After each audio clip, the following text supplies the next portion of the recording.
दिल्ली को लेकर जो सच मैं आपको बताने जा रही हूं वो आपके होश उड़ा देगा।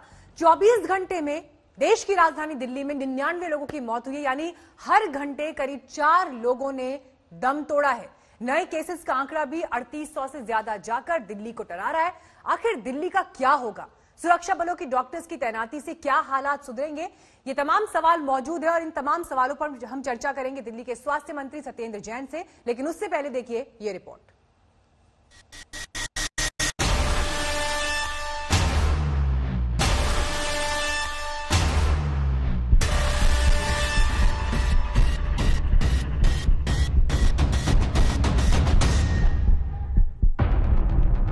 ये तस्वीर उस दिल्ली की है जहां कोरोना का कहर सबसे ज्यादा है। ये तस्वीर उस दिल्ली की है जहां कोरोना का संक्रमण दुनिया के तमाम देशों से कहीं ज्यादा, बहुत ज्यादा है। इसलिए दिल्ली आज कोरोना से निर्णायक लड़ाई के लिए हर जद्दोजहद में जूझ रही है। बावजूद इसके कि दिल्ली आज कोरोना के सबसे खतरनाक दौर से गुजर रहा है। दिल्ली सरकार को लगता है कि तबाही के बुरे दिन निकल चुके हैं। एब्सोल्यूट नंबर्स में परेशान होने की इतनी बात नहीं है। मैं डेफिनेटली आपसे कह सकता हूं कि दिल्ली की जो थर्ड वेव है, फर्स्ट वेव जून में आई थी, सेकंड वेव सितंबर में आई थी और थर्ड वेव ये जो नवंबर में चल रही है, इसका पीक तो जा चुका है। आप डेली की पॉजिटिविटी देखते रहिएगा। अगर पॉजिटिविटी 15% एक दिन आई थी, वो दोबारा टच नहीं कर पाई है। 15 से डेफिनेट टर्न आने के लिए हफ्ता चाहिए होता है। आज मैं कह सकता हूं, डेफिनेटली आपसे कह सकता हूं कि डेफिनेटली वेव का जो पीक था, पीक इज गॉन। अब धीरे धीरे ये कम आएगा। सरकार के दावे के विपरीत अभी तो आलम यह है कि कोरोना के वायरस दिल्ली में जितना फैल रहे हैं उतना दुनिया के किसी शहर में कभी भी नहीं रहे। नवंबर का यह महीना कोरोना वायरस की उछाल के लिहाज से दिल्ली के लिए काफी बुरा है। इतना बुरा कि उतना ना न्यूयॉर्क के लिए कभी था और ना ही ब्राजील के शहर साओ पाउलो के लिए। दिल्ली में 11 नवंबर को कोरोना मरीजों की संख्या 8,593 हो गई। ये संख्या अब तक का वर्ल्ड रिकॉर्ड है। इससे पहले 13 अगस्त को साओ पाउलो में कोरोना के 7,063 मरीज सामने आए थे। तीसरे नंबर पर अमेरिका का न्यूयॉर्क रहा है। नवंबर महीने में 10 दिन दिल्ली के लिए काफी खराब रहे। कोरोना का वायरस दिल्ली के लिए बेकाबू हो गया।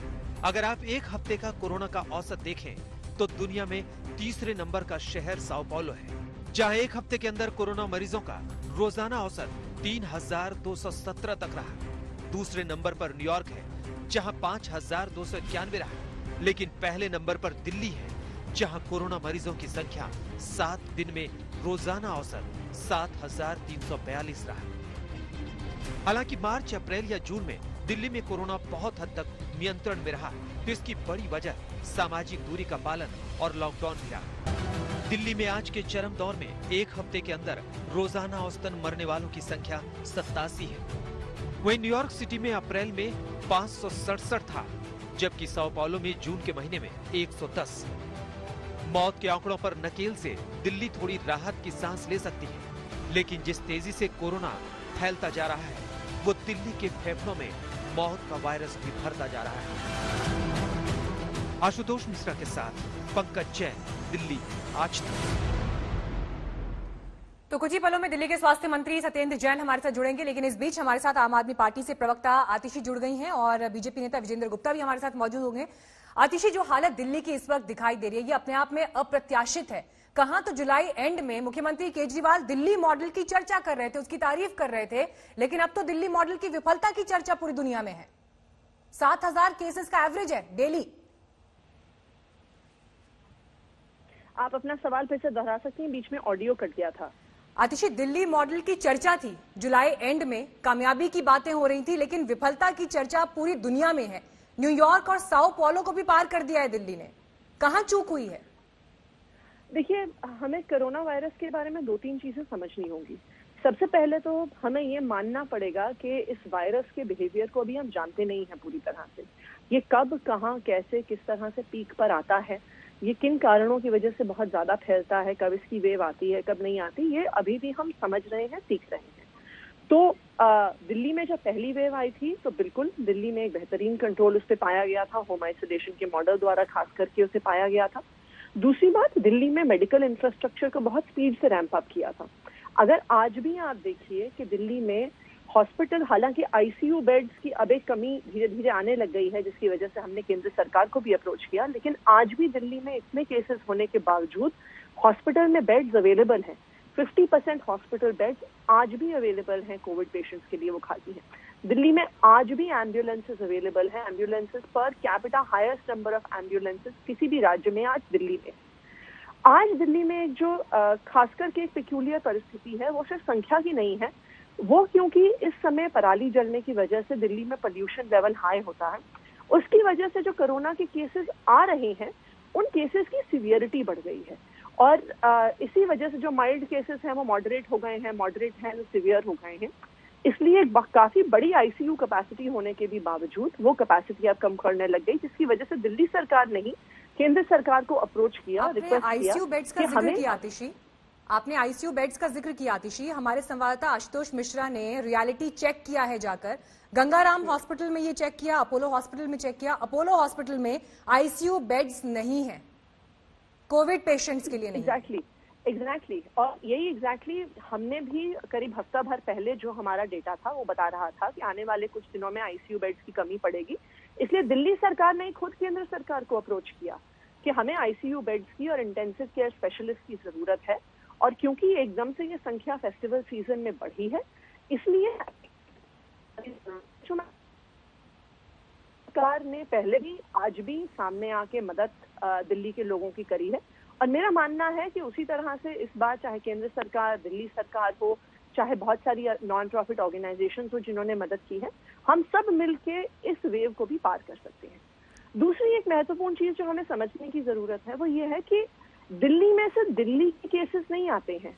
दिल्ली के जो आंकड़े आप देख रहे हैं, दिल्ली का जो डेथ टोल आप देख रहे हैं, आज ही एक बहुत बड़े अखबार ने इस पर स्टोरी करी है कि तकरीबन 25% केसेस जो दिल्ली के रिपोर्ट हो रहे हैं और जो डेथ दिल्ली की रिपोर्ट हो रही हैं वो एक्चुअली दिल्ली के बाहर की है। आतिशी, मैं आपको एक सेकंड रोक रही हूँ। हमारे साथ स्वास्थ्य मंत्री सत्येंद्र जैन जुड़ गए हैं, मैं इस वक्त सीधे उनका रुख करूंगी। सत्येंद्र जी, स्वागत है आपका आज तक पर। बहुत चिंता की बात है देश की राजधानी दिल्ली के लिए, जो देश के कोरोना कैपिटल भी सत्येंद्र जी इस वक्त दिखाई दे रही है। आंकड़े बहुत चिंता पैदा कर रहे हैं।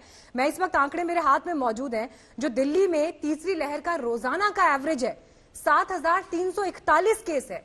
हमने तो न्यूयॉर्क और साओ पौलो को पीछे छोड़ दिया है इन मामलों में। कहां जाकर रुकेगा ये आंकड़ा? देखिए, सबसे पहले तो मुझे लगता है नंबर से भी ज्यादा इंपॉर्टेंट पॉजिटिविटी रेट होता है। अगर जैसे हम टेस्ट बढ़ा रहे हैं, हमने 60,000 के करीब टेस्ट कर रहे हैं, अगर कई सारे राज्य हैं टेस्ट नहीं कर रहे, अगर वो टेस्ट नहीं कर रहे हैं, कम टेस्ट कर रहे हैं, तो आप ये नहीं कह सकते वहां पर केसेस कम हो गए हैं। दिल्ली के अंदर टेस्टिंग 50,000 से 60,000 रोज हो रही है। और मैं आपको डेफिनेटली अब ये कह सकता हूं कि जो थर्ड वेव है, भले पहले फर्स्ट वेव जून में आई थी, सेकेंड सितंबर में आई थी, और ये थर्ड वेव जो नवंबर वाली है, थर्ड वेव तो चल रही है, परंतु इसका पीक जा चुका है। 15% पॉजिटिविटी थी 11 तारीख के करीब, जो अब कम होकर 13 के नीचे आ गई है। तो पॉजिटिविटी रेट इज डेफिनेटली अब डाउन जा रहा है। अब से पहले कहना मुश्किल था, क्योंकि एक हफ्ते तक देखना जरूरी होता है कि कम से कम एक हफ्ते का ट्रेंड पता लगे कि भाई डाउन जा रहा है नहीं जा रहा। जैसे बढ़ना स्टार्ट हुआ 11, 12, 13, 14, 15 से पहुंचा, तो ऐसा लगता था एक हफ्ते में 20 पहुंच जाएगा। तो वो 20 ना पहुंच के 15 से कम होके 13 से नीचे आ गया है। तो डेफिनेटली कह सकते वेव जो थी उसका पीक जा चुका है। अभी हम थर्ड वेव में चल रहे हैं। नहीं, लेकिन नीति आयोग की बात तो कुछ और दिखाई दे रही है। नीति आयोग का एनालिसिस ये है कि 500 केसेस पर मिलियन बढ़ेंगे आने वाले हफ्तों में, जो कि अब तक जो आंकड़ा था पर मिलियन 361 का, उससे कहीं ज्यादा है। इसे आप कैसे देखते हैं? देखिए, नीति आयोग ने तो पहले भी कहा था कि दिल्ली के अंदर एक सर्टेन पीरियड में 5 लाख केस आएंगे। जब हमने रिपीट कर दिया था तो फिर आपने शोर मचाया था, तो उसके ऊपर मेरा कमेंट करना ठीक नहीं है।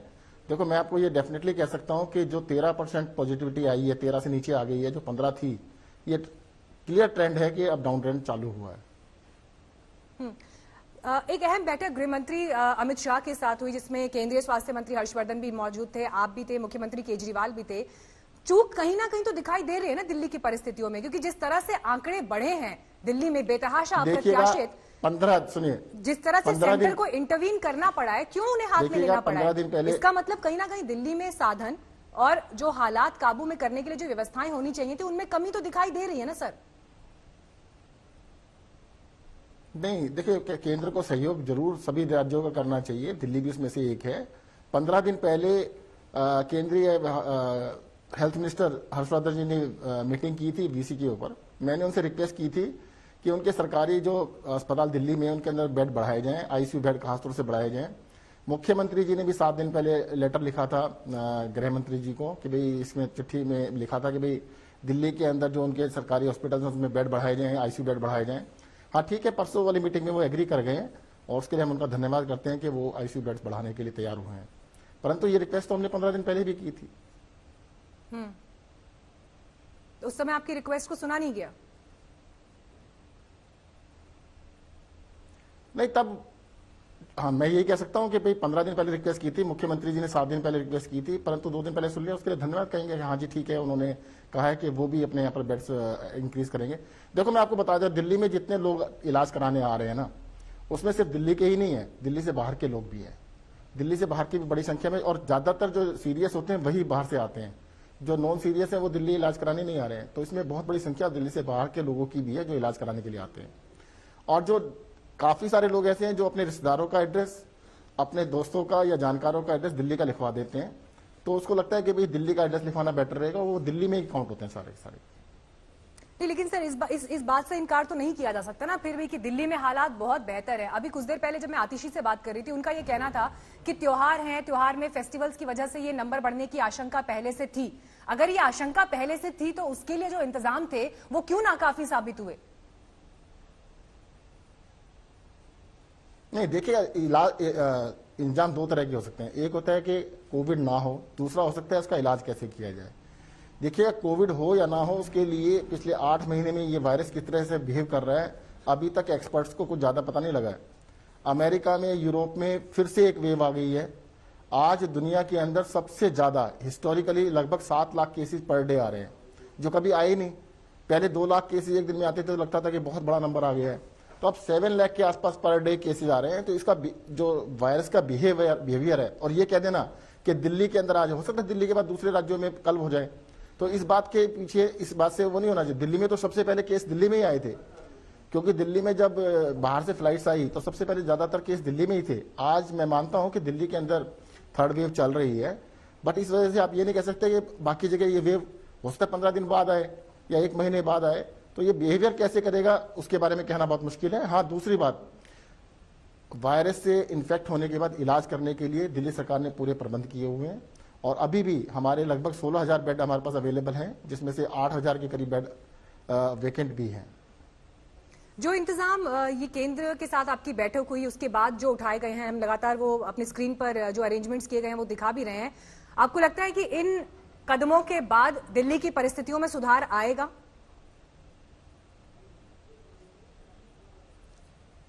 दिल्ली की परिस्थिति में मैं बताया फर्क तो आ ही चुका है।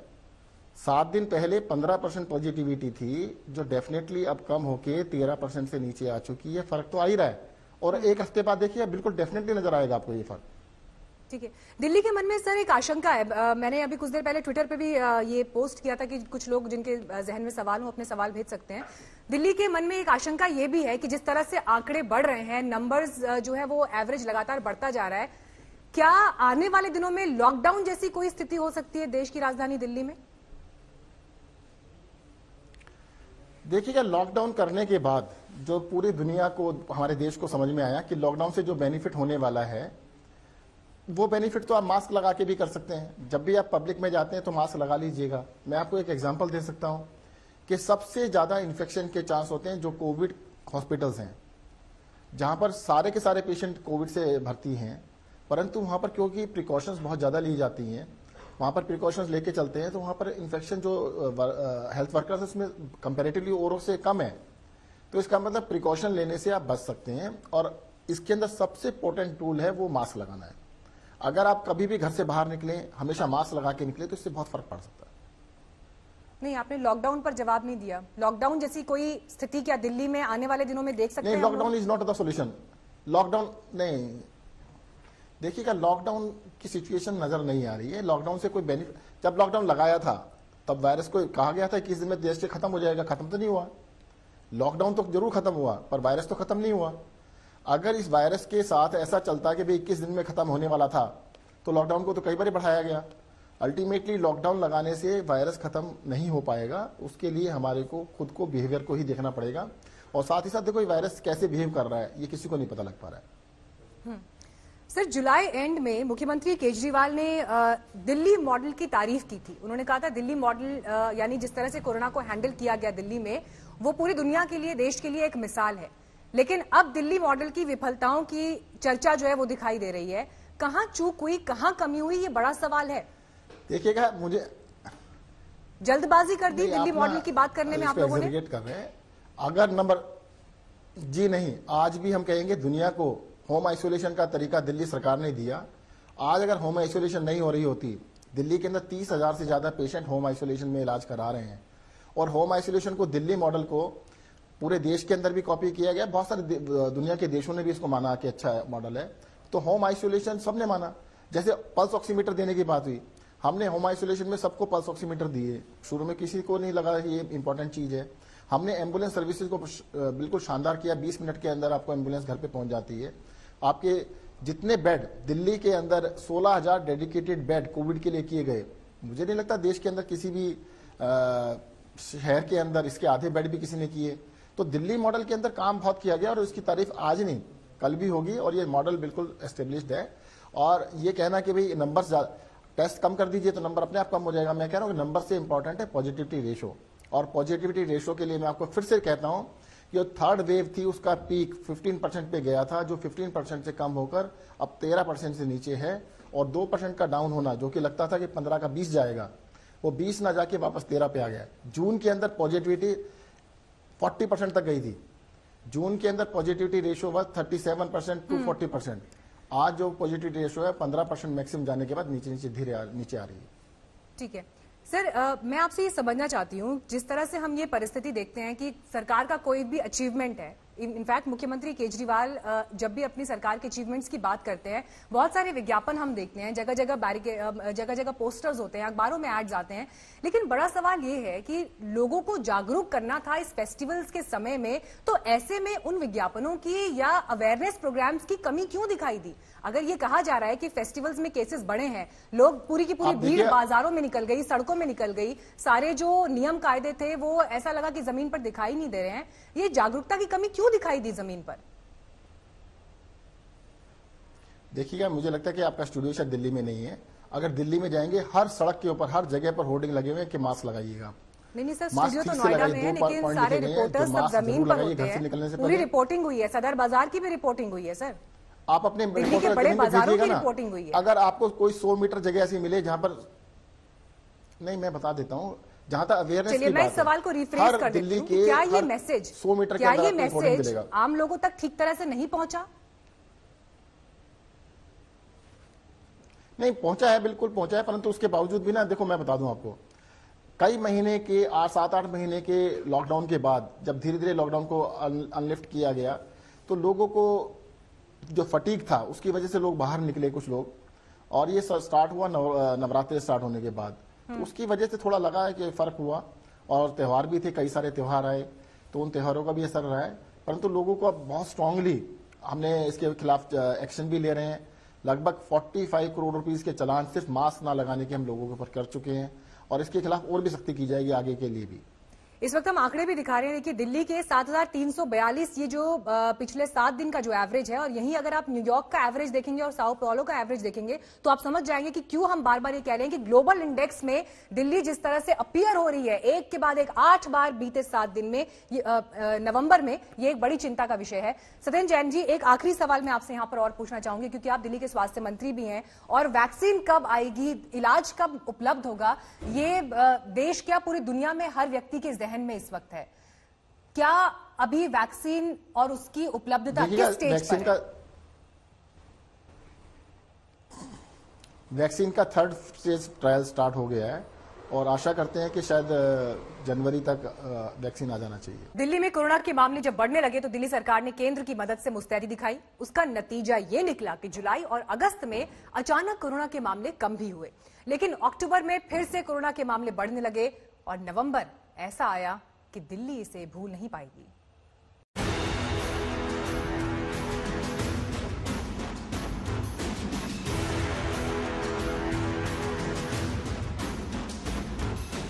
एक तो त्योहार, उस पर से प्रदूषण की मार, और इन दोनों के बीच से तेजी से उछाल भरता कोरोना का वायरस। मुश्किलों की इस तिहरी मार से आज दिल्ली करा रही है।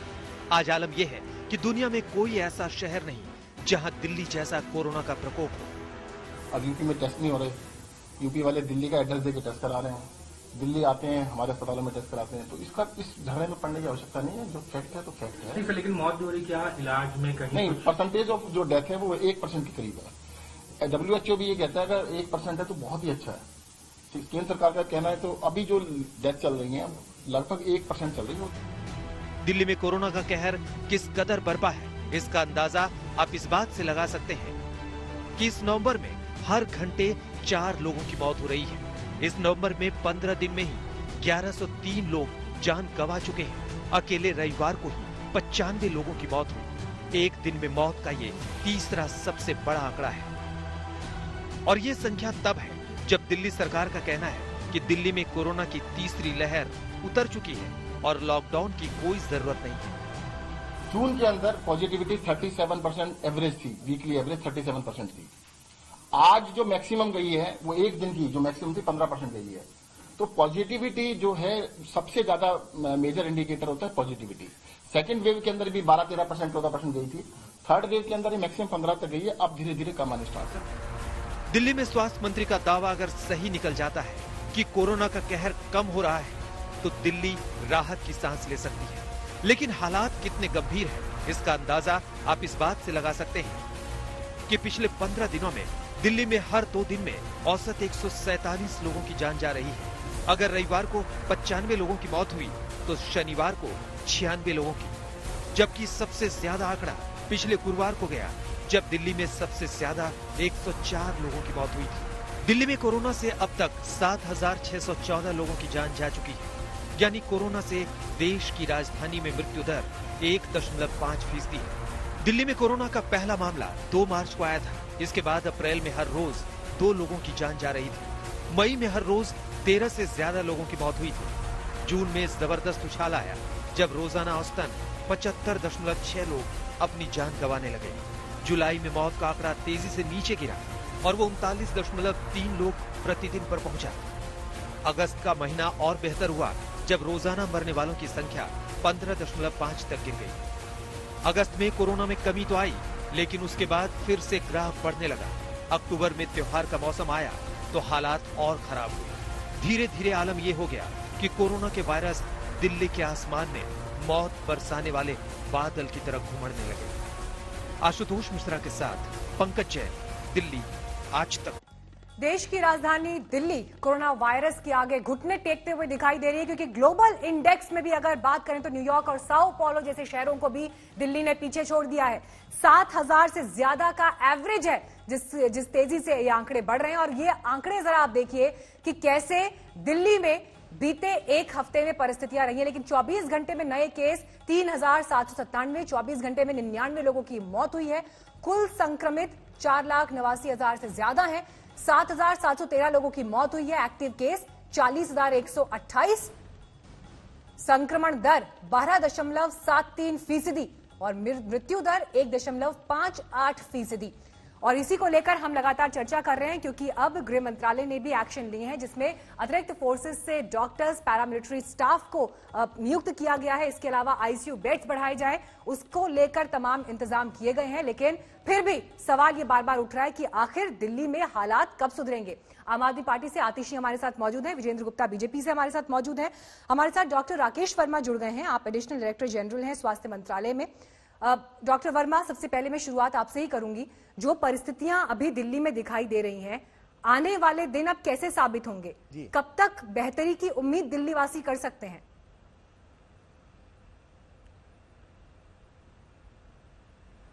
एमएस कांटपाल, गिलास आधा भरा है कि आधा खाली है, ये मेरे और आपके दृष्टिकोण पर डिपेंड करता है। खाली नेगेटिव बातों पे मत जाइए। आपके मीडिया ने बड़ी पॉजिटिव कवरेज किया है इस कोविड का।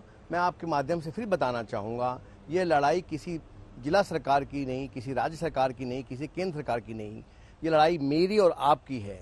हर उस देशवासी की है जो भारतवर्ष में रहता है, जो भारतवर्ष का वेलफेयर चाहता है।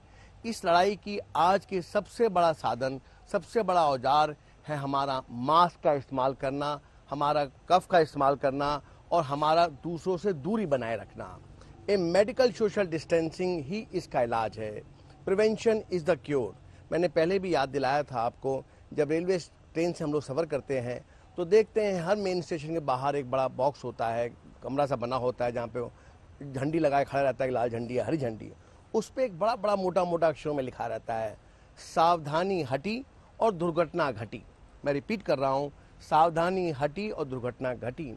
ये कोरोना का वायरस किसी के पास टेलीग्राम से नहीं आता, कोई चिट्ठी से नहीं आता, टेलीफोन से नहीं आता, ये चल के नहीं आता है। ये तब आता है जब एक संक्रमित व्यक्ति दूसरे अनजान व्यक्ति के पास खड़ा होता है उस डिस्टेंस में कि उसकी मुंह का थूक, उसके बोलने के समय श्वास के साथ गए हुए कीटाणु के कण दूसरे व्यक्ति तक पहुंच पाए। तो पहला प्रिकॉशन तो है सदैव मास्क का इस्तेमाल करना। इस मास्क के इस्तेमाल करने में कोई कोताही नहीं होनी चाहिए, कोई शर्म नहीं आनी चाहिए, कोई ऐसा गलत नहीं महसूस करना चाहिए। जिस तरह से हम लोग बाकी वस्त्र का इस्तेमाल करते हैं, तो आज मुझे और आपको सभी नागरिकों को ये मानना पड़ेगा कि मास्क का यूज मैंडेटरी है। मास्क का यूज हम अपने लिए कर रहे हैं, अपने प्रोटेक्शन के लिए कर रहे हैं। जैसे ठंड हो गई, मैंने एक जैकेट पहना हुआ है, एक बंडी पहना हुआ है, तो ये अपने प्रोटेक्शन के लिए कर रहा हूँ। तो ये मास्क मेरे लिए है। ये मास्क हर देशवासी को सोचना चाहिए कि mask is now part of my attire. Mask मेरी पोशाक का हिस्सा है। दूसरा, घर से दफ्तर से तभी निकलें जब बहुत आवश्यक हो। ये पता है कि खांसने से करीबन 6 फुट तक दूरी तक ये कीटाणु जा सकता है, वायरस जा सकता है। तो हम क्यों नहीं एक दूसरे से 6 फुट की दूरी मेंटेन कर सकते? सामने देख के बात ना करें। अगर खांसी आ रही है तो कोई मोटा रुमाल, उसमें खांसी करें। दाएं बाएं की तरफ मुंह मोड़ के खांसी करें। किसी के चेहरे पे, किसी के मोहरे पे खांसी ना करें। ये तो मैं और आप कर सकते हैं। तीसरा बात, मान लें कोई नई सरफेस हमने छुई, कोई नई चीज हमने छुआ, तो अपने हाथों में किसी भी साधारण से साधारण साबुन से हाथ अच्छे धोएं। उंगलियों के बीच में वहां पर कीटाणु छुपने का डर है, उसे तो साफ करें। डॉक्टर साहब, ये सारे जो एडवाइजेज और जो ये सावधानियां बता रहे हैं, तो आज डॉक्टर साहब ये सारी सावधानियां जो आप बता रहे हैं, जो सारी सावधानियां बता रहे हैं, ये बहुत जरूरी है लोगों के लिए फॉलो करना। एक सवाल मैं आपसे समझना चाहती हूँ, ये तो लगातार ये सारी बातें, मुझे खुद याद है कि हमने कितने प्रोग्राम जैसे अवेयरनेस के लिए चलाए हैं, फरवरी मार्च से सब चीजें चल रही हैं, लेकिन आपको क्या लग रहा है लोगों की मनस्थिति, क्यों लोग अब इसे फॉलो नहीं कर रहे हैं? आपके मीडिया ने बहुत पॉजिटिव कवरेज की है। क्या आपको ये लग रहा है कि लोगों ने अब ये सोच लिया है कि अब जो होगा वो देखी जाएगी, ऐसी परिस्थिति आ गई है? लोग क्यों फॉलो नहीं कर रहे हैं? नहीं, ऐसे कोई बात नहीं है ना, ऐसी कोई डॉक्टर्स नहीं सोच रहे हैं। नहीं, ऐसा डॉक्टर्स नहीं सोच रहे हैं, नर्सेज नहीं सोच रही, पैरामेडिक्स नहीं सोच रहे, हमारे हेल्थ एडमिनिस्ट्रेटर नहीं सोच रहे हैं। हम लोग पूरा कमरबद्ध के तैयार हैं, रेडी हैं इस कोरोना वायरस को हराने के लिए। और इसमें मीडिया का सहयोग भी जरूरत है, मीडिया के सहयोग की अति आवश्यकता है। और ये मैं आपको बता दूं, फिर से रिपीट कर रहा हूं, मैं जिला सरकारें, राज्य सरकारें और केंद्र सरकारें शीर्षतम स्तर पे इस कोरोना को हराने के लिए तैयार है, कहा कि दिल्ली इस वक्त जिस मुसीबत में है, ऐसे में केंद्र वर्सेस राज्य या दोषारोपण नहीं होना चाहिए, बल्कि प्रोएक्टिव तरीके से काम होना चाहिए। विजेंद्र गुप्ता जी, मैं आपको यहाँ पर चर्चा में लाना चाहूंगी। देखिए, आरोप ये भी लग रहे हैं, मैं एक सरकारी मुलाजिम हूँ, मैं ऐसी कोई बात नहीं कह रहा हूँ। नहीं सर, ठीक है, मैं वही कहना चाहती थी कि कम से कम लोगों के स्वास्थ्य पर राजनीति नहीं होनी और चाहिए। ना मैं किसी सरकारों के बारे में कह रहा हूँ, मैं खाली ये कह रहा हूँ। आपके पास आऊंगी, मुझे विजय जी से सवाल लेना है। मैं सिर्फ ये कह रहा हूँ, सवाल यहाँ पर ये है, मीडिया से मैं एक सेकंड में आ रही हूँ, जनमानस को बताना चाहता हूँ, घबराए नहीं, किसी को बताऊंगा, घबराए नहीं। ठीक है सर, मैं आपके पास आऊंगी लास्ट कमेंट के लिए। विजेंद्र गुप्ता जी, आरोप ये भी लग रहे हैं कि केंद्र ने जो बैठक अब की वो पहले क्यों नहीं हुई? और खुद अभी सत्येंद्र जैन ये बात कह रहे थे कि 15 दिन पहले उन्होंने सूचित कर दिया था, लेकिन बहुत देरी से ये बैठक हुई। देखिए, मैं अभी ब्लेम गेम नहीं करना चाहता, क्योंकि दिल्ली में लोगों की मौत हो रही है और बहुत दुख की बात है कि 100 मौतें रोजाना यहाँ तक आंकड़ा पहुंच चुका है और इससे आगे भी बढ़ा है। और दिल्ली की सरकार, मैं यही कहूंगा कि अपरिपक्वता का उदाहरण देती रही है पूरे 8-10 महीने, लेकिन बावजूद इसके चीजों को तो संभालने की जरूरत है। अब प्रश्न ये आता है कि इस सारे मामले में जो भी कोताही रही या जो भी पास में रहा, मैं उसकी डिटेल में तो नहीं जाना चाहता, लेकिन यह है कि अभी भी अगर चीजें संभाली जाए तो लोगों को बचाया जा सकता है, कोविड को कंट्रोल किया जा सकता है। ऐसा नहीं है कि कोविड कंट्रोल नहीं हो सकता। बाकी राज्यों में, देश में कोविड को कंट्रोल किया गया है। दिल्ली में कोविड कंट्रोल क्यों नहीं हो रहा और हर बार और ज्यादा संख्या बढ़ती जा रही है, ये बहुत विकट स्थिति है। मैं 2-3 बातों पर आपका ध्यान आकर्षित करना चाहता हूं। पहला मेरा ये कहना है कि दिल्ली मॉडल की बहुत सारी बातें हुई और उसको लेकर के प्रचार प्रसार भी किया गया, विज्ञापन भी निकाले गए, और ये उस समय की बात है जब लोग मौत से जूझ रहे थे, कोविड से लड़ रहे थे, कोविड उनकी जान ले रहा था। आपने होम क्वारंटीन की बात की, मैं भी उसके पूरे पक्ष में हूं, लेकिन ये कहकर सरकार शायद अपनी जिम्मेदारी से पीछे हट गई कि अब हमने होम क्वारंटीन कह दिया, लोग जाने लोगों का काम, वो अपने घर में रहें, और उससे जो घरों में कोरोना फैला और आस पड़ोस में कोरोना फैला, उस पर कोई कदम सरकार ने उठाया नहीं।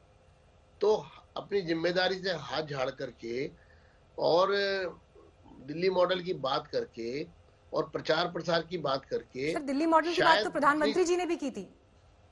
मैं यही कहूंगा कि जो दिल्ली मॉडल की बात तो प्रधानमंत्री जी ने भी की थी। आप शायद अन्यथा ले रहे हैं इस विषय को, और स्थिति आपके सामने है, ये स्थिति आपके सामने है, और सिर्फ दिल्ली के सामने नहीं है, दिल्ली के लोगों के सामने नहीं है, पूरे देश के सामने। लेकिन एक बार फिर से हमें उम्मीद जगी है, जब से विजेंद्र जी मेरा सवाल आपसे ये था कि केंद्र सरकार क्यों पीछे रह गई दिल्ली में प्रोएक्टिव तरीके से काम करने में? अगर इस बात की आशंका थी कि फेस्टिव सीजन के बाद, दीपावली पर्व के बाद ऐसे केसेस बढ़ेंगे, तो उसके लिए जो कदम अब उठाए गए हैं वो 20 दिन पहले क्यों नहीं उठाए गए? कदम तो लगातार उठ रहे हैं और कदम उठाने में कोई कमी नहीं है। दिल्ली की सरकार का भी मैं यही कहूंगा कि उन्होंने केंद्र को पहले भी अवसर दिया, और केंद्र सरकार ने, अमित शाह जी ने बैठक करके चीजों को कंट्रोल किया। उसके बाद दिल्ली की सरकार ने दिल्ली मॉडल की बात की, और दिल्ली के मॉडल की बात करने के बाद स्थिति विकट हो गई और राजनीतिकरण करने की कोशिश की गई, लेकिन उस डिटेल में नहीं जाने की आवश्यकता। ठीक है, आतिशी जी इस पर जवाब देंगे, फिर मैं डॉक्टर राकेश वर्मा के पास जाऊंगी। आतिशी जी, वो तो बता रहे हैं कि आप लोग विफल साबित हुए बीते 7-8 महीनों में। देखिए, विजेंद्र गुप्ता जी के साथ समस्या ये है कि वो हालांकि कह रहे हैं बार बार कि उन्हें राजनीति नहीं करनी है, पर उनका तरीका ही ऐसा है। देखिए, मैं भी इस बात में काफी डिटेल में घुस सकती हूँ कि किस तरह से एमसीडी हॉस्पिटल्स विफल रहे, उन्होंने कोरोना के पेशेंट्स को ट्रीट नहीं किया, लेकिन मैं ऐसा मानती हूँ कि कोरोना का समय राजनीति करने का समय नहीं है।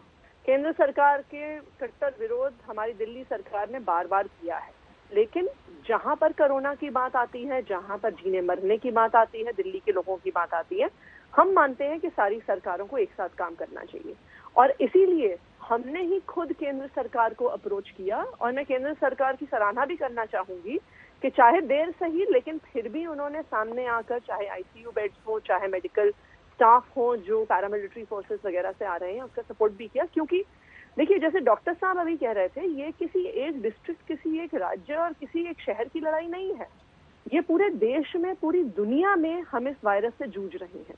और ये कब कहां पर पीक पर आएगा, इसको कहना बहुत मुश्किल है। क्योंकि आप ये देखिएगा कि एक ऐसा समय था जब जून जुलाई के समय पर जब दिल्ली में पीक में आया, लेकिन दिल्ली की पीक सबसाइड हुई तब और राज्यों में फिर एकदम से उफान आया किसी। दूसरी चीज, दिल्ली में आज भी सबसे ज्यादा टेस्ट ना सिर्फ भारत में पर पूरी दुनिया में हो रहे हैं। Per day 60,000 test.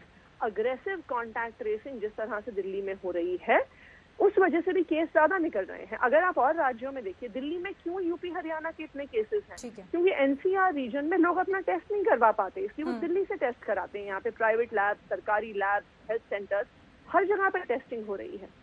और जैसा कि अभी जैन साहब सत्येंद्र जी ने आपको कहा, आपके शो पे बताया, नंबर से ज्यादा पॉजिटिविटी रेट इंपॉर्टेंट है, क्योंकि पॉजिटिविटी रेट उसका स्प्रेड दिखाता है। और जिस बात का देखिए जिक्र आतिशी आप यहाँ कर रही हैं, मेडिसिन और वैक्सीन पर भी बात जरूर होनी चाहिए। फटाफट एक क्लोजिंग कमेंट मैं डॉक्टर राकेश वर्मा आपसे चाहूंगी। अमेरिका ये कह रहा है कि दिसंबर तक उनकी 2 कंपनीज हैं जो वैक्सीन लेकर आ रही हैं। रशिया ये बात कह रहा है, ब्रिटेन से भी इस तरह की बातें सामने आ रही हैं। भारत में वैक्सीन के ट्रायल्स किस स्टेज पर हैं और कब तक उम्मीद कर सकते हैं कि वैक्सीन उपलब्ध होगी हिंदुस्तानियों को?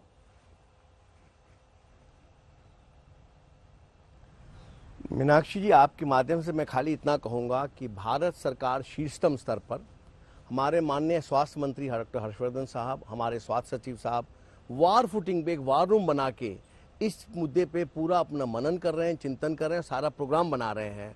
और देशवासी को संतुष्ट रहना चाहिए कि भारत सरकार हर कदम उठा रही है कि देश के लोगों को जल्दी से जल्दी सुविधाजनक, बहुत मुफ्त या फ्री वैक्सीन हर एक तक पहुंच जाए और बहुत जल्दी पहुंचे। ये मैं आपके माध्यम से शुरू करना चाहता हूं और मरीजों को भी बताना चाहता हूं कि पैनिक ना हो, कृपया पैनिक ना हो। कोई फैसिलिटी आप बता सकते हैं? किसी फैसिलिटी की कोई कमी नहीं है। जो भी मरीज है, नहीं, टाइमलाइन को देखिए, इस एक्सपेरिमेंटल 3rd स्टेज पे चल रही हैं, कोई टाइमलाइन बताना बहुत प्रीमेच्योर होगा। तो वैक्सीन भी एक ड्रग है, उसका कोई साइड इफेक्ट ना हो, लॉन्ग टर्म बेनिफिशियल इफेक्ट हो, वो सब पैरामीटर चेक किए जा रहे हैं। बहुत रेगुलेटरी रिक्वायरमेंट्स होती हैं, तो टाइमलाइन बताना बहुत प्रीमेच्योर होगा। लेकिन मैं खाली ये एश्योर करना चाहता हूँ, पैनिक मत होइए।